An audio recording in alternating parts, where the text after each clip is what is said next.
last 20 years has been a ton of working and just trying to get where I wanted to be in life. And so now I'm finally seeing that, I'd like to get out west more and do some of the things that I've been putting off for the last 20 years. Well, I got to tell you, it's a neat thing to see when you get to a certain point in your hunting career. And I say it's a hunting career because that's what I've been doing for the last 25 years. But whatever, even if you're just doing it as your passion, you get to where you're at in that situation. How you can go back and reflect on when you first started, and how as you get to, and I'm not going to ask you how old you are, but I'll be 60 next year. And it's like, I can still remember where I was 25, 30 years ago, and, how I've learned to be a little more patient about maybe passing deer that I might not have passed 25, 30 years ago. Or I'm not so stubborn and, pay attention to what I'm seeing the deer do instead of saying, I'm going to go ahead and do it regardless. I mean, as you get into your older hunting age stages, it's amazing how things change. You know what I'm saying? Oh, absolutely. And the crazy thing to me is, in my mind, I still feel like I'm 25, That's what blows my mind because, you look in your mirror and you're like, what the heck? Where'd all the time go? I'm 50 now, almost 50. So that's what blows my mind is that many years have gone by that fast. Oh, and I got socks older than you.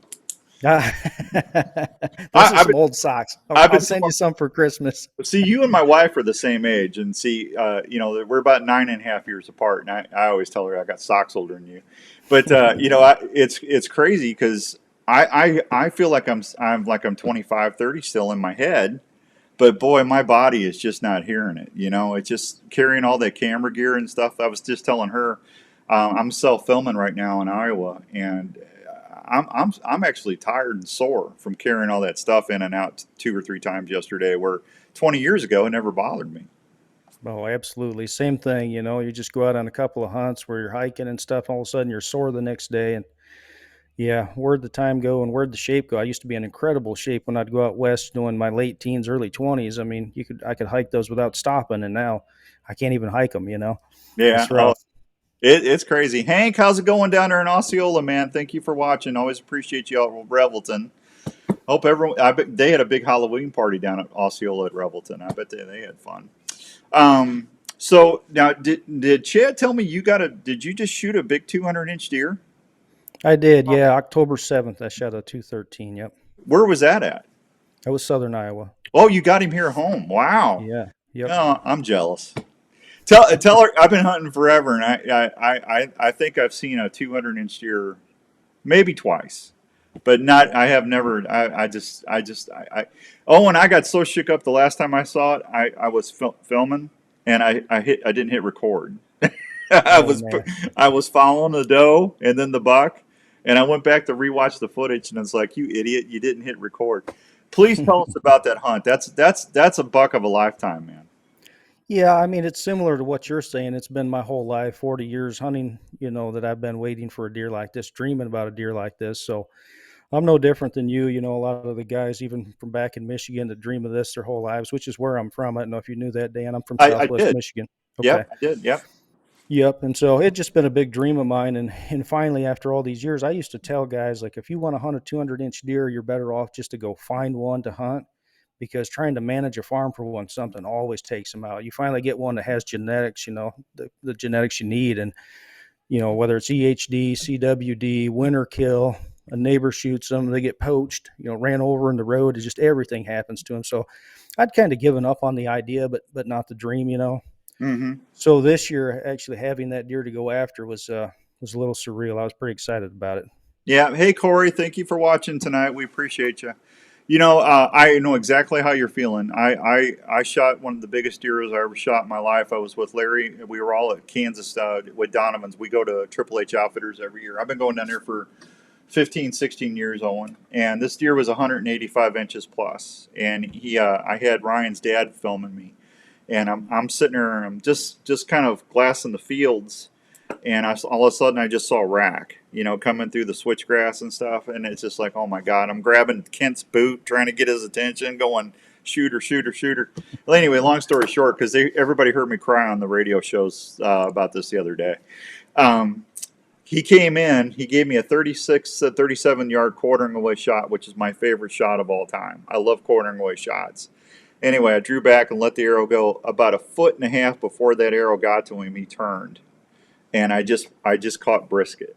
I just went like that, and Oh, Larry, and when he ran, the arrow was dangling, but it looked like I hit him right behind the shoulder. Right.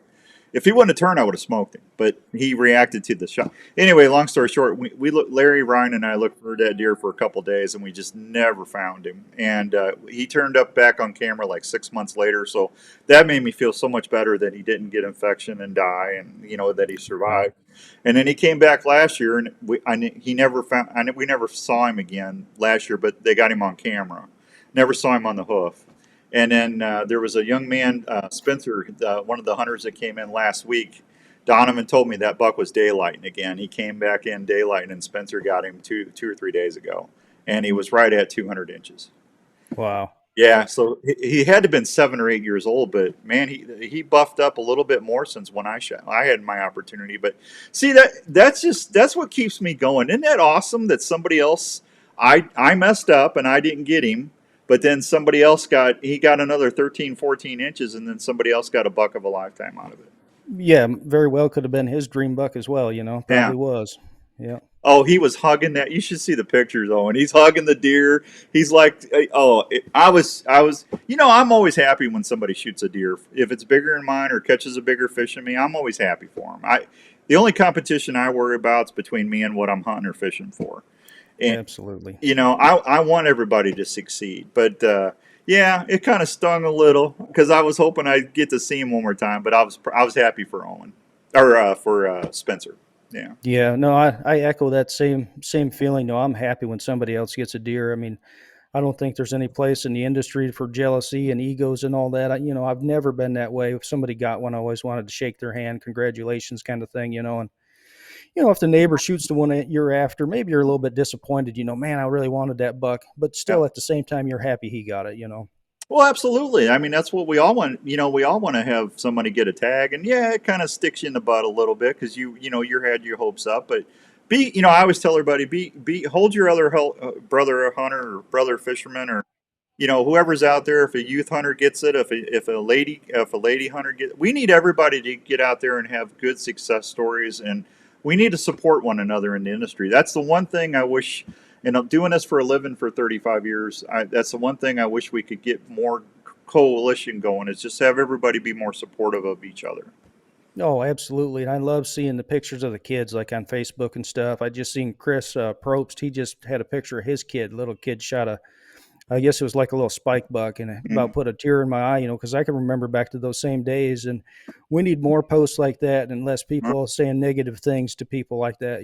This whole industry is kind of gone that way. Everybody's bickering amongst themselves. So I just can't wait for it to turn the other direction. Everybody just rooting for everyone else. Yeah, Pete said he had a 4 or 6 point on the way in the blind last night. Heart was pumping, and he had to let it. But I let him pass. I'm in Minnesota. I actually took your advice and did a little rattling for the first time and did a few short grunts or bleats, and seemed like he was really looking for something. He said, "Thank you, Corey. Loves the elite hat." Hey, Pete, the Donut Man, Ariotti. How you doing, Pete? Thank you, buddy. We appreciate you watching, and listening tonight. Good luck, Corey. I hope you get a big one. Send me a picture. Keep at it. I've been out. I was telling Owen before the show started. I've been out 4 or 5 times, and I haven't seen a shooter in stand yet. So, and I'm not very far from where Owen is. And they just got the corn out, which is going to, I think, significantly help my situation because, man, when they got it's like another forest for them to hide. And if they got food, water, and cover, they don't need to leave. Yeah, when they cut the corn, that cuts the overall cover in probably less than a half, in some cases down to 25% of what was there. So it really helps Yeah. you out a lot. Hey, before we go any further, tell everybody about Midwest Whitetails. Midwest Whitetail has been around for, I think, since like 2007. It's a internet web-based show. YouTube, look up Midwest Whitetail on YouTube. That's where most of the time where people view it. You can also go to midwestwhitetail.com and view it there as well. And on YouTube, we also have daily blogs. Myself and 4 or 5 others have a daily blog. You can go to Midwest Whitetail Daily and see it right there. So now you got your buck of a lifetime here at home, and you said you were out west. Did you say before? I did, yeah. I went out in September with a friend. Yep. How'd that go? Oh, time of my life, because I went out there with my dad since like '93. I went out there 10 years in a row, and it's some country out there, and just those hunts in general, spot and stalk. It got to be what I just loved the most because, at that time you're working all the time. You take 2 or 3 weeks off. I could not wait to go out there. And so then to go back all these years later, it'd been 21 years since I've been out there, and it was just refreshing. I'd lost both my parents in the last couple of years, so to go back to Sorry. that and remember them is it was really a kind of a spiritual deal. So I enjoyed myself. Yeah, that's awesome, man. I know, and I'm sorry you got my sympathy on that. I lost my dad. He was 58 when he passed, and I'm his age, a little bit older now, and it's really surreal. It's hard when you lose your parents, man. It's just Oh man, yeah, never been without them. now it's you lose your buddies, that's for sure. Yeah. Well, I'm not going to take any commercial breaks this show since we had that little 3 minute hiccup with Facebook. So we're just going to do content tonight. So it'll be straight. It'll be 30 minutes of us. Owen, what are you seeing right now? It's November 1st. What's your best advice for folks that are out there just starting to sit into the tree? What do you what should they be doing right now? In the evenings, I want to be near a food source or on the way to a food source in my best funnel, best pinch funnel, whether it's creek crossing, a fence line, maybe a ravine crossing, something like that, or a saddle. Whatever you can find close to food right now. The does haven't been overly harassed, where they're still visiting these food sources, and the bucks, of course, are coming to check them out. And so I've been having some pretty good luck. Matter of fact, I actually tagged out on the 29th, and the calling and decoying was really working for me. So that's what I'd suggest right now. Yeah, I love decoying. Larry, and Donovan got me hooked on that like 5, 6 years ago. And Larry, I don't know if you've seen. I'm sure you've seen Larry McCoy's hunts. They've been on Monster Bucks. He's had 2 or 3 of them the last couple of years from Respect the Game. But just the attitude when them ears lay back and them deer get sideways on that decoy and they start coming in, and that just adds such another level of excitement on that hunt, doesn't it, Owen?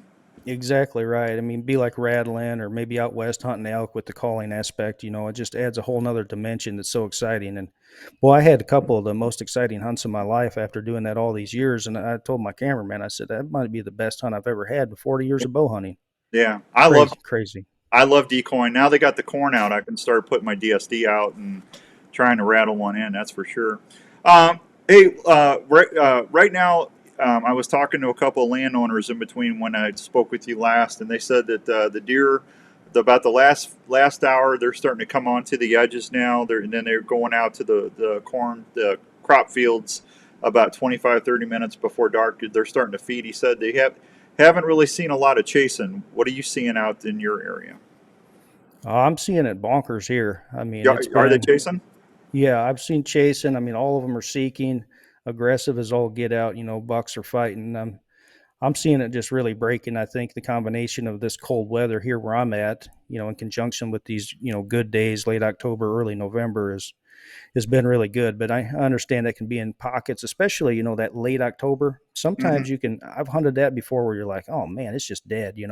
They remind you it's still October. So I get that. You could have a hunt to go either way, the best hunt of your life or just completely nothing. Well, I mean, I guess that can go from farm to farm too, right? You get different does that come into estrus at different times. So maybe you've had some come into season a little bit earlier than maybe where I'm at. I've seen one little 115, 120 inch buck chasing a little bit, but that's it. Yeah, that's slow. Yeah, but again, the corn was in, so I've only been hunting perimeter. I haven't been in the hard timber yet, so they could be chasing in their own, and I'm not just seeing them yet. You know, In due time. When are you getting back out? tomorrow morning, buddy. Tomorrow morning. Oh, If I could go now, I would. But this radio's killing me. But that's all right. We got time. should Um, be good. all right. So our buddies at Woodhaven Custom Calls. I've got the Woodsman right here. You and I were talking about the new one that just came out, the Midwest Grunter. I really like that grunt call. I've been carrying that with me the last 3 days. Mark was kind enough to send me several of those, and we gave a couple away on the radio show Saturday. I love the tone on that thing. You can really get on. It's been well, Owen. I mean, you can attest to this. The last 2 days here in Central Iowa has been horrible. The winds were 20, 25, 30 mile an hour. It's been bad, and I was still able to get. where I thought maybe I was seeing where they could hear me just a little bit, but I really like the way that call is constructed in difference with the Intimidator, the Ninja. Both are great calls, but I like that grunter. Yeah, if you really need to reach out and touch one, like you said, it's windy or whatever, and you need that to really carry. I mean, you can really get into that call and it doesn't blow it out or make it distorted or anything. It's excellent for that. Hey, Kenny Cole, how you doing? Ken said the boots fit great. Ken won a pair of Itasca hunting boots off the show. Ken, I'm glad you got them and you like them. Flex Fletch products, nice sweatshirt. I don't have one of those yet. Flex Flex sent me a sweatshirt. Thank you, appreciate that. Always good when they get the fat guy clothes in. So I tell you what, man, I'm getting to be a big baby. I got cold yesterday. It's like this is too early for this. And I refuse to wear insulated bibs this early, Owen. I'm not gonna do it. We were pretty bundled up. I mean, we were going out with 5 and 6 layers because we were going in early, like 1:30, 2 o'clock for an afternoon hunt. So I mean, we were setting 4 and 5 hours. Yeah. I hear you though. I mean, I wasn't ready for it yet either. No, I went in I think yesterday at 11:30, and by 5 o'clock I was cold. Yeah. And I already look like the Michelin tire guy. I'm just not putting them other things on, man. This is crazy. So yeah, it's the wind. It just gets working on you. Yeah. Well, I'll be able to get in my grizzly blind now and maybe do some decoying. So I'll be like a fat rat with a cat running around. So nice. Hey, all right, time for the Woodhaven Custom Calls. You make the call segment, brought to you by the fine folks at Woodhaven Custom Calls. So Owen, you see a buck chasing a doe, and they're not coming your way. What's your strategy? What are you going to do? Oh boy, you got to get his attention. How far away is he, Dan? Well, I got to have more information. 75, 80 yards away. All right, I'm going to hit him with that grunt call first, loud as I can to get his attention. If he's chasing the doe, man, I think the only thing that's going to work probably is nothing. But if something did work, it would probably be a snort wheeze. But I would start with a grunt just in case she's not in and he's just chasing. Maybe he would respond to that. If he went, a lot of times what they'll do is they'll look when they hear that grunt. Well, then they start on their way again. Then they look and start on their way. When they do that, then I like to escalate and hit them with a snort wheeze right then. I've turned a lot of them around that way. Hit them with that snort wheeze, and here they come. And then if he kept going, you might try the rattling horns, but if he's on that doe, maybe nothing will work. Yeah. Well, you ain't got nothing to lose, right? Yeah, for sure. Yep, got nothing to lose. You might as well throw it out there. Yeah. Hey, Larry Goodwin, thanks for watching, buddy. We appreciate you. I've had snort wheeze work twice that I can say honestly worked for me. I can't say the other times, but I mean, when you see a mature buck and he's not going to be coming your way, he's turned and went the other way. I mean, you hit that snort wheeze once, or how many times do you snort wheeze at him to try to get him curious or upset? Well, a lot of times I'm just letting him dictate that. So if I know he hears it, then I'll watch his reaction to it. If he starts getting worked up, tearing up trees and stuff, they do that a lot. Posturing, he's just letting you know he's over there and he's the big man on campus. A lot of times I won't hit him again. He's going to come in, just let him do his thing, and he's going to march right over, and they do that quite often. Yeah. Now, if one, go ahead, Dan. No, you go ahead. I was just going to say, I can tell you're exactly right, but the thing about for me, and Larry McCoy, you know Larry. Larry McCoy is the only guy I know, Owen, that can go sit in a tree and the bucks will just prance right up to him and hold their shoulder up and say, right there, please, Larry, I want to be shot by you. I've never seen anything like it in my life. It's a phenomenon that most people will never see.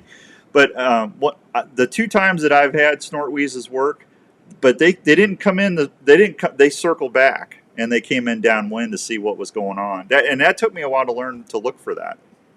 Yeah. If you can get set up in a strategic spot where it's tough for them to circle downwind, those are always the best ones to call from, whether it's snort, wheeze, rattle, or whatever. What would be a way to do that, Owen? Just tell everybody if you could. I've had some good ones that were a steep bluff behind me, like it's a sharp drop off to a creek. That's Okay. one where, I mean, in order to circle, they've got to go way down a hill, into a creek, and then back up or whatever. So if you can get something like that behind you, that's excellent. Or maybe even a water source, a big pond behind you. They really can't get, they're not going to swim behind you, so they can't get downwind of you. So that kind of stuff. This time of year, we're just now coming off a full moon right now. So, I mean, what's your best advice? like tomorrow, should I go out at 5 in the morning and be out there before daylight? Should I go 9, 10 o'clock if I'm going to sit till dark? What's the best thing to do right now this time of year? You're going to laugh at me because I've got the moonrise and moonset guide right here. Oh, that's I'm good. I'm going to look up the date. Because wasn't the full moon like 2 or 3 nights ago? Yeah, and I always look at the time it's rising and the time it's setting.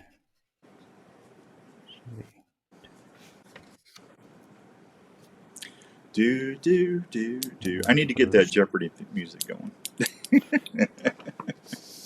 So tomorrow, the moon is still up in the morning until 11:09. Okay. So anytime the moon is up, to me during good hunting hours are always good movement. So for me, I'm going to be out there all the way up until at least the moon sets. So I'm probably going to do a noon set from daylight till noon tomorrow at a minimum. You know, Okay. if you're seeing activity, I mean, you could make it an all day hunt, but I would be there until noon at a minimum. All right. So get in before daylight and just ease in, and the one stand that I know I'm going to probably hunt because of the wind. It's open. It's an open cornfield now, so I hope I don't bump anything going in there. I'm just gonna have to ease in, you know. Yeah, that's always the tough part. I mean, I've had so much success getting in early, 15, 20 minutes before light. I always have trouble going in gray light or just breaking daylight. I always feel like I'm late, like something good. I'm going to miss something good at first light, you know. Yeah. So I'm always a 20 minutes to a half an hour early kind of guy. Well, I'm gonna take your advice and do that tomorrow. So I'll let you know if it happens for me. That's Good that. luck, man. Yeah.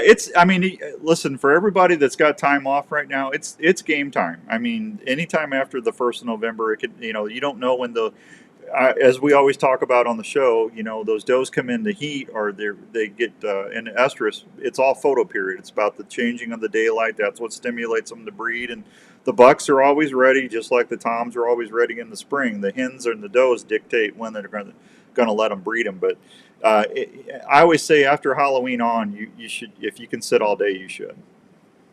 Absolutely. Yeah. Here, I think the peak's about the 15th from what I've seen as far as bucks tending does from, about the 14th to the 18th, those days right in there, I would say is the peak here in southern Iowa. So you can kind of base your strategies around that. This time of year, do you start seeing more deer that are not residential deer showing up, or is it later in the rut cycle that you start seeing that? You start seeing it right now. I mean, it depends on the farm too. Some of these, they don't have to go far for does, and you don't pick up a lot of them. And other ones, you get a lot of transient deer. Maybe the population's a little lower, like a Kansas or something. You get them, moving a lot farther. And so this time of year, I start picking them up. I'd say I'd pick up the most of them around about the 9th to the 10th, 11th, right in there. So that if you're going to shoot one for me, if I'm going to shoot one that I haven't seen before, it's right in that short window right there. Because what I think happens is they've bred a doe already. There's not a lot of does in, and so they're going to go looking for the next one. I mean, they're hot to trot, whether that's across the road, 2 miles away, or whatever. So I think that happens a lot. And then when you get into the peak, they're back in more in their home range because there's a lot of does in, and then they're just spending their time at home. Yeah. What do you, as far as rattling sequences, what do you like to do this time of year, Owen? I'm a first light rattling guy. I love when it's just breaking daylight and you can see just because these bucks are up on their feet. And I think that's what's intriguing about it to me. They're up and moving already. You just got to get them headed your way. So I love to rattle at first light. And if it's great conditions, a lot of times I'll rattle about every 30 minutes to give it a shot. And I've had a lot of success rattling, even clear back to Michigan, with young bucks and stuff. So I've never given up on that tactic. It's one of my favorites. Michigan has got way more hunters than Iowa does. It's probably one of the most populated hunting states in the country, that and Pennsylvania. How do you find it different from Michigan to here in Iowa now? Oh man, I just you couldn't manage anything in Michigan. It was all year and a half old bucks, but Yeah. I learned to just love hunting there. It was difficult, but had I not grown up there, I don't know if I'd love it because I know a lot of people that live out here in Iowa could care less about it. Hmm. And it's my favorite thing to do. I mean, I just have a total admiration for these animals, so if I didn't grow up there, I may not have that. Yeah, it's as crazy. I got some really good friends out in Pennsylvania, and it's the same thing. I mean, the deer just don't get a lot of age on them because there's so many people out there hunting, and but the passion's still there, which is nice to see. And they do appreciate their deer hunting, that's for sure. Oh, absolutely. What a tradition there in Michigan. I mean, Yeah, schools are empty on opening day of firearm. You yeah, hardly have anyone in school. So, yeah, it's yeah. a big deal there. Yeah, see, and I grew up in St. Louis, Missouri, so the Ford and Chrysler plants always. That's when they hired temporary workers was during the Missouri rifle season because everybody took their vacation time. So there was some good holiday pay right there for a lot of folks. Yep. So, Owen, I knew this was going to go quick. I can't thank you enough for taking a little bit out of your afternoon to help do Buck Talk Radio tonight. Can you tell everybody how they can find more about Midwest Whitetails? MidwestWhitetail.com is where you want to go. That's all the information, articles, a lot of questions and answers on there. That's where I would go. And a lot of the videos are on YouTube as well. Go to Midwest Whitetail, search that, or Midwest Whitetail Regional, or Midwest Whitetail Daily. All those will bring up content that we've got there. That's awesome, buddy. Well, listen, can we get you back on again after hunting season? I'd love to hear what your recap sounded like. Sounds good. Yeah, looking forward to it. All right, send some luck down my way a little bit, will you? Well, I hope so. I I hope can't. you do get one. Oh, it'll happen when it's supposed to. Hey, and are you going to have that big guy at the Iowa Deer Classic? He will be up there. Yep. I've Okay. got a guy. I've got a guy working on making sure he's going to be ready for the Deer Classic, so he'll be up there. Well, I can't wait to see him in person, Owen. Thank you so much for the time and happy holidays, man. Awesome. All right. Thanks. Same to you. Thank Appreciate you. it. Thank you, Owen. There he You goes, bet. Mr. Owen from Midwest Whitetails. What a really, really nice guy. I tell you what, I like that. Hey, we real quick, just to end up the show, let me tell you about some of the stuff going on. The Iowa DNR is looking. They need your help. They're looking for a gray fox as part of a recess project. The Iowa DNR is asking trappers to help with a study on Iowa's gray fox populations. We're asking trappers who happen to catch a gray fox alive to connect to me, Dan. This is Dan Hoffman talking directly, or we can make arrangements to equip with the animal with a neck collar and release it for trapping purposes as part of a recess project. If they can't reach us, another option is to contact our local wildlife biologist or conservation officer, says Vince Elvenheiser, fur biologist with the Iowa DNR. Hoffman's cell number is area code 641 421 0737. That's 641 427 0737. And Evenheiser's is 641 231 1522. That's 641 231 1522. Iowa's gray fox population is down, and they're concerned about that at this time. They want to see what the cause of the population decline is, and they're hoping the study is going to give them some data related to mortality, habit, use, home ranges, and etc. So they're offering a $400 reward as an incentive for live caught foxes that are healthy and used for the study. If you want more information, just get a hold of the Iowa Department of Natural Resources, and they can help you out there. That's pretty good. All right, we drew a winner last night. We gave away a turkey call, and thanks to Rupert's Roost and Peace Turkey Calls, and we gave that away for a gentleman in Pennsylvania. So thanks to Greg for listening to the Outdoor Call Radio. I'm going to give away 3 more things, so make sure you're listening to the Outdoor Call Radio app Monday through Friday, and just send me a screenshot of a show that you're listening to so I know what day you're listening to, and I will get you in the drawing, and I will draw the winners on Saturday, and I'll try to announce them on the Saturday morning show, 7 to 9 on 1350 ESPN, or also here on the live stream on the Outdoor Call Radio Facebook page. All right, I'm out of here. You guys be good. If you're on the app, don't go anywhere. I'm going to say goodbye to Facebook Live. Thank you for everybody. I couldn't do this without you. Please be safe out there. Send me some pics when you get a deer or a turkey. I'd love to see it. And we'll catch you next time. And I'm going to say adios to my Facebook audience. Adios, everybody.